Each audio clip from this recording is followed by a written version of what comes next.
Hi అండి. పెసరట్టు ఎలా చేసుకోవాలో చూపిస్తాను. ఈ సమ్మర్లో ఈ పెసరట్టు చాలా మంచిది.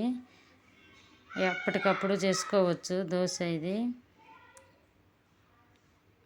ముందు ఒక గ్లాసు రైసు, ఒక గ్లాసు పెసరపప్పు తీసుకొని ముందే నేను నైట్ నానబెట్టుకుని తెల్లారేసరికి బాగా నానినాక 2 సార్లు కడుక్కొని ఒక మిక్సీ జార్ తీసుకొని మిక్సీ జార్లో పప్పు వేసుకొని అందులో 2 పచ్చిమిర్చి, 2 ముక్కలు అల్లం ముక్కలు వేసుకొని మెత్తగా దోసపిండిలాగా పట్టుకొని అందులో సాల్ట్ కలుపుకొని పక్కన పెట్టుకొని పెనం హీట్ ఎక్కినాక దానిపైన ఒక గరిటె పోసుకొని మన దోశలాగా మొత్తం దోశలాగా పోసుకొని చుట్టూరు ఆయిల్ వేసుకొని అటుపక్క ఇటుపక్క ఒక 5 నిమిషాలు ఉన్నాక కాలినాక తీసుకుంటే అంతే, మనం వేడిగా దోశ రెడీ.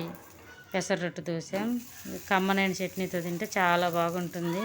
మన వీడియో కానీ ఫస్ట్ సారి కానీ చూస్తుంటే సబ్స్క్రైబ్ చేసుకొని థ్యాంక్ యూ ఫర్ వాచింగ్.